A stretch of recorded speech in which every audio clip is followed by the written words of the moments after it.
ሰላም ጤና ይስጥልን ተመልካቾቻችን ከአንከር ሚዲያ ዝግጅት ክፍል ያክብሮ ሰላምታችን እናቀርባለን። በኢትዮጵያ የነዳጅ ቀውሱ በከፍተኛ ደረጃ አደጋ ይዞ መምጣቱ እየተነገረ ነው። ምናልባትም በቀናት በሳምንት ውስጥ የነዳጅ አቅርቦቱ ሊቆም እንደሚችልም መረጃዎች ያመለክታሉ።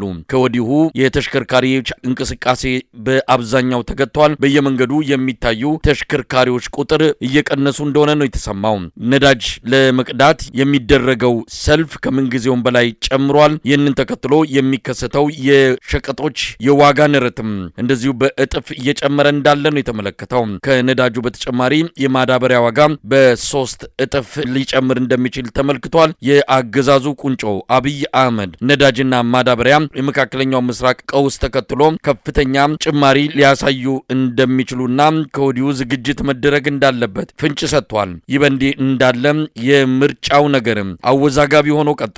የአብይ አህመድ የምርጫ ግርግር በብዙ አስደናቂ አስገራሚ ትዕይንቶች ታጅቦ እንደቀጠለ ነው። ከብልጽግና ጋር ለመወዳደር የተመዘገቡ ፓርቲዎች በአማራ ክልል ጨምሮ በአንዳንድ ቦታዎች ላይ እጩዎች እንቅስቃሴ ለማድረግ የማይችሉ መሆኑን በመጥቀስ አገዛዙ የደህንነትና የጸጥታ ዋስትና እንዲሰጣቸው ጠይቀዋል። ይህ በእንዲህ እንዳለ በአማራ ክልል የሚካሄደው የህልውና ተጋድሎ እንደቀጠለ ነው። በአማራ ክልል ምርጫ ለማድረግ ምንም አይነት ነባራዊ ሁኔታ እንደሌለ ታማኝ ተቃዋሚዎችም በመግለጽ ላይ ናቸው። እነዚህ 3 ጉዳዮች የምንመለከትበትን የዕለቱን መርሃ ግብር እንድትከታተሉ እንጋብዛለን። የዘውትር ተሳታፊያችን መስመር ላይ ይገኛል። እንግዲህ 3 ጉዳዮችን እናነሳለን። የነዳጅና ማዳበሪያ፣ የምርጫውና በአማራ ክልል እየተካሄደ ያለው የህልውና ተጋድሎ ጉዳይ። ከነዳጁን ጀምር። ዛሬ በደረሰን መረጃ መሰረት በተለያዩ አካባቢዎች የተሽከርካሪዎች እንቅስቃሴ በከፍተኛ ደረጃ እየቀነሰ እየቆመ መጥቷል። ከጎዳናዎች ላይ ተሽከርካሪዎች ብዙም የማይታዩ መሆናቸውን ነው በተለያየ መልኩ ያገኘናቸው መረጃዎች የሚያመለክተው። የነዳጁ ቀውስ ኢትዮጵያ ላይ ተጽዕኖ ከወዲሁ በከፍተኛ ደረጃ እየታየ ይገኛል። ወደ አንተ መጣለሁ። አመሰግናለሁ መሳይ። አዲስ አበባ ከተማ በጉልህ የነዳጅ እጥረት ከታየባቸው ከተሞች በዋናነት ተመላክቷል። አዲስ አበባ በበርካታ ቦታዎች ላይ የነዳጅ ማደያዎች በልዩ ትዕዛዝ የመንግስት መኪኖች ካልሆነ በስተቀር የትራንስፖርት አገልግሎት ከዚህ በፊት መግለጫ አውጥቷል። ለወታደሩና ለትራንስፖርት አገልግሎቱ ቅድሚያ ይሰጣል ተብሎ መግለጫ የተሰጠ ቢሆንም ነገር ግን በርካታ ታክሲዎች፣ ሚኒባሶች እንዲሁም የግለሰብ መኪኖቹ ምናልባትም በአንድ ማደያ ላይ እስከ 2 ኪሎ ሜትር የሚሆን ሰልፍ ይዘው ሙሉ ቀን ማለት ይቻላል ሙሉ ቀን ቁመው ነዳጅ በመጠባበቅ ላይ ነው በተዘዋወርንባቸው ቦታዎች የተመለከትነው። የአዲስ አበባ ላይ እንዲህ አይነት ችግር ከተከሰተ ወደ ክፍለ ሀገር ስንሄድ ደግሞ ችግሩ በጣም ጎልቶ እና ገዝፎ እንደሚታይ ነው። በአንዳንድ ቦታዎችም ላይ የአንከር ሚዲያ መረጃ አቀባዮቻችን እንደነገሩን በባህር ዳር፣ በጎንደር በተለይ በአማራ ክልልና በቤንሻንጉል ክልል ትልልቅ ከተሞች ላይ የነዳጅ ማደያዎች በአብዛኛው ተዘግተው ነው የሚገኙት። ምክንያቱም የመጣላቸውን ኮታ የመከላከያ ጀነራሎቹ በራሳቸው ቦቴ ገልብጠው ራሳቸው እየተጠቀሙበት እንደሆነና በአንዳንድ ቦታ ላይም 10 እና 15 ኪሎ ሜትር ከከተማ በመውጣት ከቦቴ በመገልበጥ የዋጋ ንረት በሚያስጨምር ሁኔታ የግል ኪሳቸውን በማድለብ ላይ ነው የሚገኙ። በአጠቃላይ ግን የአማራ ክልል፣ ቤንሻንጉል ክልል፣ በአዲስ አበባ በኦሮሚያም እንዲሁ ከፍተኛ የሆነ የነዳጅ እጥረት አለ። ይህንን የነዳጅ እጥረት ተከትሎ በአዲስ አበባ ከተማ ወደ ስራ ቦታም ከስራ ቦታም ወደ ቤታቸው ትራንስፖርት ተንቀሳቅሰው ለመድረስ ያልቻሉ በርካታ ሰልፎች በአዲስ አበባ ከተማ ታይተዋል። በተለይ የታክሲ መሳፈሪያ ተርሚናሎች ላይ መቶዎች የሚቆጠሩ በአንድ ሰልፍ ላይ ተኮልኩለው ይገኛሉ። በየትኛውም አዲስ አበባ አካባቢ ረጅም ሰልፎችን ነው እየተመለከተ የምንገኘው። ማንኛውም መንግስት ነዳጅ እንደ አይነት ችግር ሲመጣ ሪዘርቭ ያስቀመጣቸውን ነዳጆች ይጠቀማል። ነገር ግን እዚህ ያለው ነዳጅ አልቆበት ጅቡቲም ያለው አጠቃላይ የትራንስፖርት አገልግሎቱ መንገዱም ሰላማዊ ባለመሆኑ እንደገና የገዛትን ነዳጅ ሙሉ በሙሉ ወደ ሀገሩ ገብታ ለወታደራዊ አገልግሎት እየተጠቀመበት ስለሆነ በአጠቃላይ የነዳጅ እጥረቱ ሌሎችን ችግሮችን አብሮ ሊወልድ እንደሚችልና አገሪቱ ወደ አልተፈለገ ሁኔታ ልትሄድ እንደምትችል ነው መረጃዎች እያመላከቱ የሚገኙት። ህብረተሰቡ በጣም ተማሯል። ነዳጅን በተመለከተ ከፍተኛ የትራንስፖርት አገልግሎት ጭማሪ ተደርጓል። የቴሌኮሙኒኬሽንን ይህንን አስታኮ በእያንዳንዱ የዋይፋይ አገልግሎት ከ300 ብር በላይ ጭማሪ አድርጓል። ህብረተሰቡን ባላማከለ ሁኔታ ጭማሪ ተደርጓል። የምግብ እህሎች፣ የሸቀጣሸቀጦች እንዲሁም አልባሳት፣ የቤት ኪራይ በከፍተኛ ሁኔታ ጨምሯል። እንደው ለምሳሌ አንክል እንኳን ብንጠቅስ ዘይትን በተመለከተ ከዛሬ 2 ወር በፊት 1900 1850 ሲሸጥ የነበረው 5 ሊትር ዘይት ወደ 2600 ብር እንደገባና ሌሎችም በዚህ አይነት መጠን አብዛኛው የሸቀጣሸቀጥ ዋጋዎች ከ40% በላይ ጭማሪ እንዳሳዩ ነው መረጃዎችን ሰብስበን ለማግኘት የቻልነው። ከነዳጁ ጋር በተያያዘ ነው እንግዲህ ከዚህ ቀደም እንደነበረው አይነት አይደለም። የመካከለኛው ምስራቅ ቀውስ በእርግጥ ተጽዕኖ የፈጠረ በዋናነትም በምክንያትነት እየቀረበ ቢሆንም የነዳጅ ጭማሪው የተከሰተው አሁን ሳይሆን አብይ አህመድ ወደ ስልጣን ከመጣበት ጊዜ ጀምሮ በየጊዜው እየጨመረ የመጣ ጉዳይ ነው። ከሙስና ጋር በተያያዘ የነዳጅ አቅርቦቱ አደጋ ውስጥ መግባቱን ሲነገር ቆይቷል። ይህንን የሚመለከተው የመንግስት ኃላፊዎች በዚህ የነዳጅ ንግድ ውስጥ ኮንትሮባንድ ነዳጅ እየነገዱ ከፍተኛ ሀብት እያካበቱ እንዳለ ሲገለጽ የነበረ ጉዳይ ነው። በአሁን ሰዓት የአብይ አህመድ ባለስልጣናት በከፍተኛ የሙስና ደረጃ ላይ የሚገኙት አንድም በሲሚንቶና በነዳጅ እንደዚሁም በማዳበሪያ ጉዳይ በተለየ ሁኔታ የግል ጥቅማቸውን እያሳደዱ ከመሆኑ ጋር ተያይዞ የነዳጅም የማዳበሪያም የሌሎቹም ምርቶች ዋጋ መረጋጋት አልቻለም። እየጨመረ እንጂ እየቀነሰ ሊመጣ የሚችል አይደለም። ለማንኛውም አሁን አገዛዙ የተለያዩ እርምጃዎችን እየወሰደ ነው። ይሄ ደግሞ በህብረተሰቡ ላይ ከፍተኛ ጫና እየፈጠረ ይገኛል። በቅርብ ምን ልናይ እንችላለን? ይሄ ጉዳይ በእያንዳንዱ ቤት ገብቶ ከፍተኛ አደጋ ሊያመጣ የሚችል ነው። ከሉና ጋር የተያዘ ነው። ነዳጅም ሆነ ሌሎች ጉዳዮች ምን ልናይ እንችላለን? ህብረተሰቡስ ምን እያለ ይገኛል? ህብረተሰቡ የመጨረሻ ምሬት ላይ እንደደረሰ ነው። እንደው በተዘዋወርኩባቸው አካባቢዎች የህብረተሰቡን የምሬት ደረጃ ለማጣራት ሞክሬያለሁ። ከፍተኛ ምሬት ውስጥ እንደገባ ነው። በመንግስት ላይ ሊከሰት የሚችለው የመጀመሪያው እንቅፋት አሁን እየተመለከትነው ነው፣ ግን የመጨረሻው ነው ማለት አይቻልም። ምናልባት አሁን በዛሬው ዕለት የሩሲያ መንግስት የማዳበሪያ አገልግሎትን ለዓለም አቀፍ ገበያ ለማቅረብ የማንችል መሆኑንና መጀመሪያ ያመረትነውን የማዳበሪያ ምርት ለአገር ውስጥ ፍጆታ ብቻ የምናቀርብ መሆኑንና ለዓለም አቀፍ ገበያ የማናቀርብ መሆኑን ብሎ ተናግሯል። ይሄ ዛሬ ላይ ነው መግለጫ የተሰጠው። ይህን ተከትሎ እንግዲህ የማዳበሪያ ዋጋ በከፍተኛ ደረጃ ሊጨምር እንደሚችልና አገሪቱ አጠቃላይ ወደ ምስቅልቅል መንግስት ሊቆጣጠረው ወደማይችል ምስቅልቅል ውስጥ ልትገባ እንደምትችል ነው። ግን አሁን መንግስት አለ ማለት እውነት ለመናገር የሚቻል አይመስለኝም። መሳይ በነዳጅ ጭማሪው ላይ 1 ሊትር ነዳጅ 138 ብር አካባቢ ነው እየተሸጠ የሚገኘው። ከሰሞኑ ግን አዲስ አበባ ለሚገኙ ትልልቅ ድርጅቶች፣ የኮንስትራክሽን ድርጅቶች፣ የልማት ድርጅቶች መስሪያ ቤቶች ላይ የውስጥ ደብዳቤ በመጻፍ 138 ብር የሚሸጠውን ነዳጅ 189 ብር ነው መግዛት የምትችሉት። የኮንስትራክሽን ድርጅቶች ትልልቅ ካምፓኒዎች አሉ አዲስ አበባ ከተማ በሳምንት 10,000 50,000 100,000 ሊትር የሚሰጣቸው እነዚህ በኮታ ያለ ሰልፍ ነዳጁን ለመውሰድ የሚችሉ ሰዎች ከ138 ብር 189 ብር በሊትር ነው የምትወስዱት። እንደማንኛውም መንግስት እያቀረበላችሁ ያለውን ነዳጅ እንደማንኛውም ሰው በ138 ብር መውሰድ አትችሉም የሚል የውስጥ ደብዳቤ ጽፈው ያንን ደብዳቤ ይዘው እንኳን ነዳጁን ለማግኘት በ189 ብር እንኳን ነዳጁን ለማግኘት ማደያ ሲሄዱ ግን ነዳጅ እያገኙ አይደለም። ስለዚህ ስራዎች እየተቋረጡ ነው፣ እየቆሙ ነው፣ ወደኋላ እየተመለስን ነው። የመንግስት መስሪያ ቤቶች መኪኖች ቆመዋል። የመንግስት ተቋማት ነዳጅ በ50% እንዲቀንሱ ተደርጓል። ይሄ የሚያሳየው አገሪቱ አቅም እንደሌላት፣ ነዳጁ ማጠቃቀም ዙሪያ ላይ መንግስት የነዳጅ ካምፓኒዎችን ወይንም ነዳጅን ማደል የሚችሉ ፍቃድ የተሰጣቸው የነዳጅ አቅራቢ ድርጅቶች እንዲሁም የኢነርጂ መስሪያ ቤት በርካታ ኃላፊዎችን አስሯል። በላይኛው ደረጃ ሙስና አለ የሚባለውን በተጨባጭ ያየንበት ሁኔታ ነው። መንግስት ግን አሁንም አገሪቱ እድገት ላይ ናት። በሚዲያ የወጣ ጠቅላይ ሚኒስትሩ ልማት ላይ ናት፣ እኛ ለልማት ሌት ተቀን እየሰራን ነው፣ ምንም ችግር የለብንም በማለት ሀገሪቱ ላይ የተሰላሰለ የልማት እንቅስቃሴ እየተካሄደ እንደሆነ በሚዲያ እየወጡ እየተናገሩ ነው የሚገኙት። ነገር ግን ሀገሪቱ ግን በጣም ጫፍ ላይ የወጣ ችግር የደረሰባት ሀገር መሆኗን አሁን በነዳጁ ብቻ ሳይሆን አጠቃላይ በኑሮ ከፍተኛ የሆነ ምስቅልቅል ሊፈጠር እንደሚችል ነው መረጃዎች እያመላከቱ የሚገኙት። መሳይ አብይ አህመድ በአፋር ክልል በነበረ አንድ የሎጅ ምርቃት ላይ ሲናገር ነበረ። የነዳጅና የማዳበሪያውን እየመጣ ያለውን አደጋ በተመለከተ ከጠቀሰ በኋላ በጣም አስገራሚው ነገሩ እዛው ንግግሩ ላይ በሚቀጥለው ዓመት 2 ሚሊዮን ኩንታል ምርት እንሰበስባለን አለ። እንግዲህ ማዳበሪያ ከሌለ የነዳጁን ጉዳይ እንዲህ ከሆነ ሀገሪቱ በሰላም እጦት እየታመሰች ከሆነ 2 ሚሊዮን ኩንታል እህል እንሰበስባለን የሚለው ያው ውሸት ልማድ ይሆንና ሱስ ይሆንና ትረሳዋለህ ትላንት ያልከውን። አሁን ከ3 ሰከንድ ከ4 ሰከንድ በፊት የተናገረው የተናገርከውን ትዘነጋውና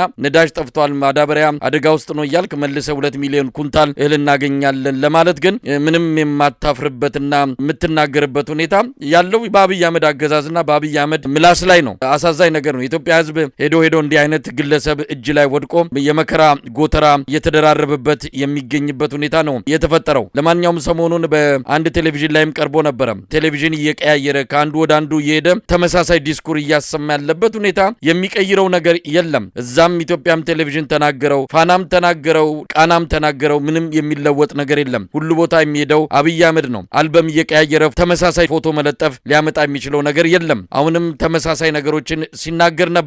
ከአብይ አህመድ የኢትዮጵያ ችግር መፍትሄ ይገኛል ብሎ የሚጠብቅ የብልጽግና አባል እንኳን ሊኖር የማይችልበት ነገሮች ነው ኢትዮጵያ ውስጥ እየተፈጠሩ ያሉት። ከምርጫው ጋር ወደ ተያዘው ጉዳይ እንምጣ።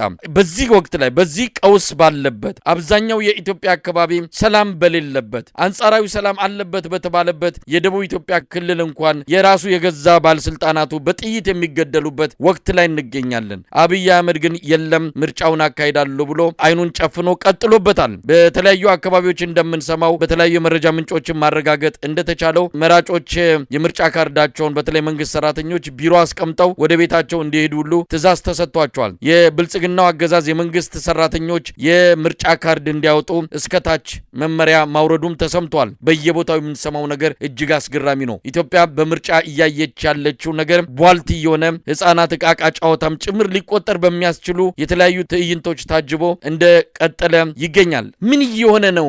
የምርጫው ጉዳይ ጋር በተያያዘ እስቲ በዚህ ጉዳይ ላይ መረጃዎችን አካፍለን። ከኢትዮጵያ ህዝብ ጋር ብሽቅ የገጠመና እልህ ውስጥ የገባ ነው የሚመስለው። እውነት ለመናገር ህዝቡን በምን ላናደው፣ ምን አይነት ይሄ ነው አምጥቼ ህዝቡን ወደ ብስጭት ሊከተው የሚችለው የሚል ሂሳብ እየሰራ የመጣ ነው የሚመስለው። ህዝቡ ተገዶም ቢሆን በየመስሪያ ቤቱም የምርጫ ካርድ እንዲያወጣ ተደርጓልኝ። ደሞዝ አይሰጥህም፣ አበል አይሰጥህም፣ ሌሎች ጥቅማ ጥቅሞች አይሰጧችሁም በማለት የመንግስት ሰራተኛው ምርጫ ካርድ እንዲያወጣ አደረጉት። እንዲሁም የሴፍቲኔት ተጠቃሚዎችን በየወረዳውና በየክፍለ ከተማው በመሰብሰብ እነዚህን ሰዎች የምርጫ ካርድ እንዲወስዱ አድርገዋል። ይሄን ተከትሎ የምርጫ ቦርድ ችግሩ በጣም አሳሳቢ መሆኑን ስለተረዳ መግለጫ ሰጥቷል። በአዲስ አበባ ከተማ እንዲሁም በሌሎች የክልል ከተሞች ላይ የምርጫ ካርድን በግድ በየመስሪያ ቤቱ እየተዞረ የምርጫ ካርድ አውጡ መባሉ ስህተት ነው። ይሄንን አንዳንድ ቦታዎች ላይ ምልክቶችን ስላየን ብልጽግና ፓርቲ ከዚህ ሊታረም ይገባል በማለት እንዲሁ ማሳሰቢያ ነገር ሰጥቷል። በእርግጥ ይሄ መንግስት የሚሰማም የሚያይም የሚዳስስም የሚቀምስም መንግስት አይደለም። በአጠቃላይ ምንም አይነት የስሜት ህዋሳት የሌለው የህብረተሰቡን ለማበሳጨት የተቀመጠ ስርዓት ስለሆነ አይሰማም፣ አያይም፣ የፈለገውን ነገር ነው እያደረገ ያለው። ያው በአዲስ አበባ ብቻ ሳይሆን በአጠቃላይ በአማራም ክልል በሌሎችም ክልሎች ላይ የምርጫ እንቅስቃሴው የሚገርም የኢትዮጵያን ህዝብ ስለልቦና እጅግ በጣም የሚፈታተን ድርጊት ነው እየተፈጸመ የሚገኘው። ዞር ብለው አይተውት የማያውቁትን የአማራ ክልል ከሰሞኑ የሀገሪቱ ምክትል ጠቅላይ ሚኒስትር ነው የሚለው ራሱ ስልና ቁሞ የማያውቀው አብይ የሚያደርገውን አብይ ብስክሌት ሲጋልብ የሚጋልብ፣ እግር ኳስ ሲጫወት የሚጫወት፣ ባስኬትቦል ሲሄድ የሚሄድ፣ ሲተኛ የሚተኛ፣ ሲንከባለል የሚንከባለለው ተመስገን ጥሩነህ በአማራ ክልል በባህር ዳርና በጎንደር እንቅስቃሴ እያደረገ ነው የሚገኘው። እንግዲህ እኛም ምረጡን እያለ የስንዴ ነዶ ይዞ ልክ ከአምባሳደር ማዕረግ ባህር ዳር ከተማ ዓለም አቀፍ አውሮፕላን ማረፊያው ላይ ሲወርድ የኪነት ቡድን ከበሮ እየተመታለት ጉዝጓዝ እና ቄጠማ ተጎዝጉዞለት ፈንድሻ እየተበተነለት ልክ አማራ ክልልን ሰላም እንዳደረገ አማራ ክልልን ከጥቃት እንደተከላከለ ሁሉ ባህር ዳር ከተማ ሲገባ ደማቅ አቀባበል ተደርጎለታል። በኋላ ደግሞ መንገዶችን በወታደር አጥረው ልክ ጌታው አብይ አህመድ እንደሚያደርገው በብስክሌት እንቅስቃሴ ሲያደርግ ያሳያል። በኋላም ደግሞ ለ16 ዓመታት ፕሮጀክቱ ያልተጠናቀቀውን ምናልባት በየ5 ዓመቱ እየሄዱ የአማራን በተለይ በዋናነት የጎንደር ከተማን ህዝብ የሚያታልሉበትን የመገጭ ፕሮጀክትን ሂዶ ጎብኝቷልኝ። እንግዲህ አማራ ክልል ሌላ ፕሮጀክት የለም። 5 ዓመታት ፕሮጀክታቸው ሰው መግደል፣ ህዝብን ማፈናቀል፣ ከፋኖ ጋር ትንቅንቅ ውስጥ የገቡበት ሁኔታ ስላለ ምኑን ከምኑ ያድርጉትኝ። እንግዲህ ምርጫ ቅስቀሳ ብለው ሲሄዱ ሲያዩ ሲዞሩ ሲመለከቱ ምንም አይነት ፕሮጀክት ስለሌለ በቀጥታ የሄዱት የዛሬ 16 እና 17 ዓመት የተጀመረ ፕሮጀክትና በየ5 ዓመቱ ለምርጫ ቅስቀሳ ብቻ ወደ መገጭ ፕሮጀክት ምናልባትም ለሶስተኛ ጊዜ አሁን መሄዳቸው ነው። በጎንደር ከተማ አቅራቢያ የሚገኘው የመገጭ የመስኖ ልማት ፕሮጀክትን ተመልክተዋል። 2 ዓላማ አለው እሱ። አንደኛ ይኸው መስኖ እየሰራንልህ ነው፣ የጎንደር ከተማም የውሃ የሸዋ ጽምህ ሊቀረፍልን ነው፣ ስለዚህ እኛን ምረጥ ለማለት ነው። ሁለተኛ ደግሞ ከጎንደር ከተማ በቅርብ ርቀት ስለሚገኝ በወታደር አጅበው ፋኖ የለም የአካባቢው ጠድቷልኝ፣ ስለዚህ ሰላማዊ እንቅስቃሴ ነው እያደረግን ያለ ነው፣ ስለዚህ ወጣችሁ ብትመርጡ ምንም ችግር የለም ለማለት ካልሆነ በስተቀር በአማራ ክልል ፕሮጀክት አሳይተው የአማራን ህዝብ ማታለው ለመመረጥ ምንም የአማራ ክልል ህዝብ ይሄንን እንደማይፈቅድላቸው ነው መረጃዎች እያመላከቱ የሚገኙት። መሳይ እንግዲህ አቶ ተመስገን ነገር አስገራሚ ነው። በየሳምንቱ አውሮፕላን እያስነሳ ከሌላ ሀገር የመጣ የአንድ ሀገር መሪ ነው የሚመስለው። የአንድ ቤተሰብ ልጆች አረጋ ከበደ በዛ አውሮፕላን መጥተው ቀድሞ ወርዶ ዛ አበባ ጉንጉን ይዞ የስንዴ ነዶ ይዞ እንዲቀበለው ማድረግ እንዲህ አይነት ቲያትር በየሳምንቱ እየመጣ የማርሽ ባንድ የወታደራዊ ዘብ ሰላምታ እየቀረበለት እንዲህ አይነት አቀባበል ሊደረግለት የሚገባበት ምክንያት ግራ የሚያጋባ ነው። እነዚህ ሰዎች ጤነኛ አይደሉም ብለው ለሚገልጹ ሰዎች እንዲህ አይነቱ የተመስገን ጥሩነህ በየሳምንቱ ባህር ዳር መመላለስ የሚያሳየው ብዙ ነገር አለ። መገጭ የሚባለው ፕሮጀክት በየጊዜው ይጎበኛል። ፈቅ አላለም። የነሱ ምልልስ ግን ምናልባትም ለዛ የሚወጣው ወጪ ካለ ፕሮጀክቱን በተወሰነ ደረጃ ፈቅ ሊያደርገው ይችል ነበር። ለማንኛውም በምርጫው ዙሪያ ያለው ነገር ብዙ ነገሮችን ይዞ እየመጣ ነው። ምርጫው ይካሄዳል አይካሄድም የሚለው ነገር አሁን በብልጽግናም የሚወሰን አይደለም። ብልጽግና እንኳን ለሌሎች ደህንነት ዋስትና ለመስጠት ለራሱም አባላትና የራሱንም ባለስልጣናት መከላከል የሚችልበት ሁኔታ እንደሌለ ነው መረጃዎች የሚያመለክቱት። በየዕለቱ የሚታየው ነገር ምርጫው ሊካሄድ የሚችልበት እድል እየጠበበ እንደመጣ ነው። አብይ አህመድ ግን አይኑን ጨፍኖ ፍሬም በጥሶ እየሄደ ይገኛል። ወደ አማራ ክልል ወቅታዊ ሁኔታ እንምጣ። በአማራ ክልል ምርጫውን ለማካሄድ አንዳችም አስቻይ ሁኔታ የለም። ነገር ግን አብይ አህመድ ገፍቶ ቀጥሎበታል። የሱ ታጣቂዎች ጭምር ባህር ዳር መጠለያ ውስጥ በገቡበት አብይ አህመድ ወታደርና በመሳሪያ የታጀበ ምርጫ አካሄዳለሁ በሚል እብደቱን ቀጥሎበታል። በአንጻሩ የአማራ ፋኖ ብሔራዊ ንቅናቄ በተለያዩ ቀጠናዎች ውጊያዎችን እያደረገ ነው። እስቲ በአማራ ክልል ያለውን ወቅታዊ ሁኔታ የተመለከተ በተለይ ከአውደ ውጊያ ውሎች ጋር የተያዘ መረጃውን አካፍለን። መሳይ እንዲሁ ከዛ በፊት አንድ መጥቀስ ያለብኝ ነገር ስላለ ነው። በተለይ በዋናነት የፌዴራልና የክልል የአማራ ብልጽግና ከፍተኛ አመራሮች ከዚህ በፊት የዛሬ 5 ዓመት በየወረዳቸው ነበር የተወዳደሩት። አሁን እነዛ ወረዳዎች በፋኖች ተይዘዋል። የት ይሄዱ? ከተሞች ሽሚያ ላይ ናቸው እኮ ሽሚያ ላይ ናቸው። አቶ ተመስገን ጥሩነህ ባህር ዳር ከተማ ላይ ነው የሚወዳደረው። አቶ አገኘው ተሻገር ጎንደር ከተማ ላይ ነው የሚወዳደረው። የክልሉ ፕሬዚዳንት አረጋ ከበደ በተወለደበት አካባቢ ሳይሆን እዛው ባህር ዳር ከተማ ለክልል ምክር ቤት ይወዳደራል። አሁን የብልጽግና አመራር በተለይ የአማራ ክልል ተወላጆች ከተሞችን የመከላከያ እዝ ማዘዣ ጣቢያ ካለባቸው ከተሞች የተሻለ ሰላም አለ፣ ቀስቅሰንም መመረጥ እንችላለን ብለው በማሰብ የምርጫ ጣቢያቸውን ቀይረው ረስተውታል። አሁን እነሱ የሳር ምድር፣ ብቸና፣ ደብረ ወርቅ፣ መርጦ ለማርያም የሚባለውን አካባቢ ረስተው ጣቁሳን እና አቶ አገኘው ተሻገር ረስተው ሌሎችን የመንግስት ከፍተኛ ባለስልጣናት የተወለዱበትንና ከዚህ በፊት ምርጫ እያጭበረበሩ እንደፈለጉ ተንቀሳቅሰው በመኪናም በፈረስም በበቅሎም በብስክሌትም እየተንቀሳቀሱ ምርጫ ሲቀሰቅሱበትና አለንላችሁ እኛ ምረጡን ሲሉ የነበሩ ግለሰቦች ዛሬ አይደለም ወደዛ ወደ ተወለዱበትና ከዚህ በፊት የምርጫ ቅስቀሳ አድርገው በተመረጡበት አካባቢ አይደለም ለምርጫ የሚንቀሳቀሱ ቤተሰብ እናት አባት ቢሞትባቸውም እንኳን ቤተሰቦቻቸውም ሂደው መቅበር ለቅሶን መቀመጥ የማይችሉበት ሁኔታ ተፈጥሯል። የደቡብ ጎንደር አካባቢ በበርካታ ቦታዎች ላይ የአማራ ክልል ከፍተኛ ባለስልጣናት ቤተሰቦቻቸው ሲሞቱባቸው የዛ አካባቢ ሰው መጥቶ የሚደርሳቸው ባህር ዳር ከተማ ነው። እናቱን መቅበር ያልቻለ የብልጽግና ፓርቲ ጽሕፈት ቤት ኃላፊ አቶ ይርጋ ሲሳይ እናቱ ሙታበት እዛው ነፋስ መውጫ ሂዶ መቅበር ያልቻለ ግለሰብ ምን ያክል እንደተጠሉ እንኳን ይሄ በደንብ አድርጎ የሚያሳይ መረጃ ነው ማለት ይቻላል። እነዚህ ሰዎች በተለይ የአማራ ምስለኔ ብልጽግና አመራሮች እንዲያው አንድ ድመት ያለችው ነገር አለ። እሺ ቢታለብ ያው በገሌ ነው ብላለች። እሺ ሊትር ቢታለብ የሚሰጠኝ በገል ነው ብላለች። እና እነሱ ከዚህ ከድመት በገል ከሚሰጠው ወተት በላይ ሊሰጣቸው የማይችል እንደሆነ እያወቁት ነገር ግን እችን ሀገር የብልጽግና የኦህዴድ አመራር ጠቅልሎ ሲይዛት በአዲስ አበባ ከተማ ላይ እናንተ አይመለከታችሁም የኦሮሞ ተወላጆች ብቻ ናቸው አዲስ አበባ የሚያስተዳድሩ ተብሎ በከንቲባ ጽሕፈት ቤት ብቻ ሳይሆን በምክር ቤትም በተለያዩ የመንግስት ስልጣንም በክፍለ ከተማም በወረዳም ደረጃ ጥቅልል አድርገው ሲይዙ ተንፍሰው የማያውቁ ሰዎች ለራሳቸው ያልሆኑ ሰዎች ለአማራ ክልል መብት፣ ዲሞክራሲ፣ የኢኮኖሚ ብልጽግና ሊያመጡ ይችላሉ ተብሎ ስለማይታሰብ የአማራ ክልል እጅግ በጣም ጠልቷቸዋል ማለት ይቻላል። ግን መጠላታቸውንም አውቀውታል። እነሱ በደንብ አድርገው አውቀውታል።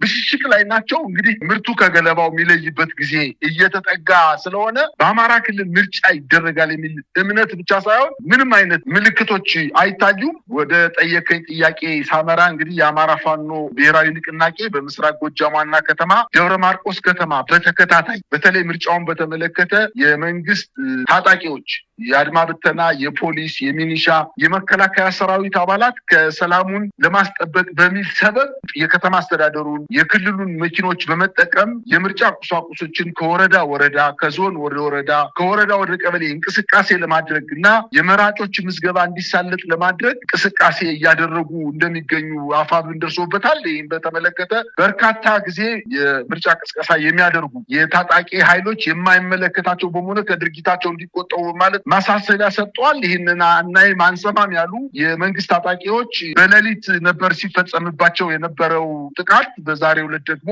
ከቀኑ 5 ሰዓት ላይ 7 የሚጠጉ የብልጽግና አመራሮች፣ የአድማ ብተና ኃይሎች እንዲሁም የሚኒሻ ኃይሎች የምርጫ ቁሳቁስ ይዘው ሲንቀሳቀሱ በቀኑ 5 ሰዓት አካባቢ አብማ ክፍለ ከተማ አካባቢ ላይ በተፈጸመባቸው ጥቃት ተመተው መሞታቸውን መረጃዎች ያመላክታሉ። እንዲሁም በደቡብ ወሎ ዞን ወረኢሉ ከተማ ላይ ሰራዊቱን አጅበው ሲንቀሳቀሱ የነበሩ የመከላከያ ሰራዊት አባላት ላይ በፈጸሙት ማጥቃት ከባድ ጉዳት እንደደረሰባቸውና በዋናነት የምርጫ ቅስቀሳ የሚያደርጉ የመከላከያ ሰራዊት የአድማ ብተናና የሚሊሻ አባላት ላይ በየቦታው እየተያዙ እንደሆነና ጥቃት እየደረሰባቸው እንደሆነ መረጃዎች እያመላከቱ ይገኛሉ።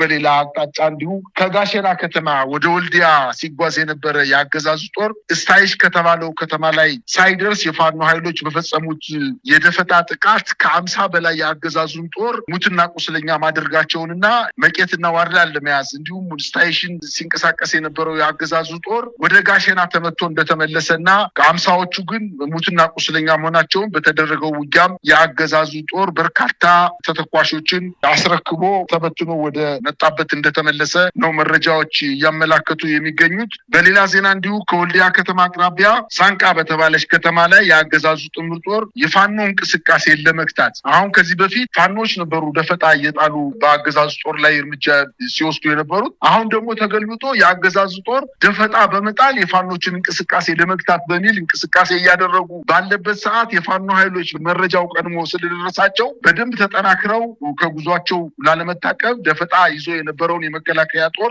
የአንድ ሙሉ ቀን ውጊያ በማድረግ ደምስሰውታል። በዚህ ውጊያም በርካታ የአገዛዙ ጦር መሞቱና ከጠዋቱ 2 ሰዓት እስከ ምሽቱ 12 ሰዓት ድረስ ውጊያ መደረጉንና በተለይ ከበቅሎ ማነቂያ ይህንን የተከበበ ሳንቃን ከተማን ላይ የተከበበውን የአገዛዙን ጦር ከከበባ ለማስወጣት ከበቅሎ ማነቂያ የመጣውን የአገዛዙን ጦር እንዲሁ መተው እና መክተው መመለሳቸውን መረጃዎች ያመላክታሉ። ሌላው በመራዊና አዴት ከተማ የቴዎድሮስ ውስጥ 106ኛ ኮር 11ኛ ክፍለ ጦር በሁለቱም ከተሞች በተጠና መንገድ ወደ ከተሞች ዘልቀው በመግባት በርካታ የደህንነትና የሚሊሻ እንዲሁም የአድማ ብተና አባላትን መደምሰስ መቻላቸውን ነው መረጃዎች የሚያመላክቱት። ግን በጣም በተለየ ሁኔታ መሳይ በኦሮሚያ ክልል በመከላከያ ጦር የአማራ ተወላጆች የሆኑ መስመራዊ መኮንኖች ላይ ባልታወቀ ምክንያት በጦሩ ካምፓቸው ውስጥ ውጊያ በሌለበት ሁኔታ በሳንጃ እየተወጉ በርካታ የመስመራዊ መኮንኖች ተገለው መገኘታቸውንና ይህም በሰራዊቱ ዘንድ ከፍተኛ ክፍፍል እንደፈጠረ ነው መረጃዎች የሚያመላክቱት። ይህን መቅረፍ በሌተናል ጀነራል ዘውሩ በላይ የሚመራ የማዕከላዊ እዝ ጥያቄው ቀርቦለት ሰራዊቱን ሰብስቦ ውይይት በሚያደርግበት ሰዓት 10 የሬጅመንት አዛዦች፣ 3 ምክትል የሬጅመንት አዛዦችና 5 የሻምበል አዛዦች በአንድ ወር ጊዜ ውስጥ ያለምንም ውጊያ በጦር ካምፓቸው ውስጥ አንዳንዶቹ በሳንጃ በጣም በብዙ ቦታ ላይ ተወግተው መገደላቸውንና እነዚህ ከ18 በላይ የሚሆኑ የአማራ ተወላጆች በመከላከያ ሰራዊት ውስጥ በህቡ በተደራጀ የመከላከያ አባላት የራሳቸውን ጓዶች መስመራዊ መኮንኖች፣ አዋጊ መኮንኖችን እየገደሉ ሲሆን ይህ በመከላከያ ሰራዊቱ ላይ ከፍተኛ የሆነ ቅሬታ ፈጥሮ ወደ እርስ በርስ ጦርነት ሊያመሩ እንደሚችሉ ነው መረጃዎች እያመላከቱ የሚገኙት። መሳይ በጣም ነው የማመሰግነው። እንግዲህ በ3 ጉዳዮች ላይ በማተኮር ዝርዝር መረጃዎችንና እንደዚሁም የኛኑ እይታና አስተያየት ያቀረብንበት የዕለቱ የአንከር መረጃ ክፍለ ጊዜ ይህንን ይመስላል። በጣም ነው የማመሰግነው። እኔም አመሰግናለሁ።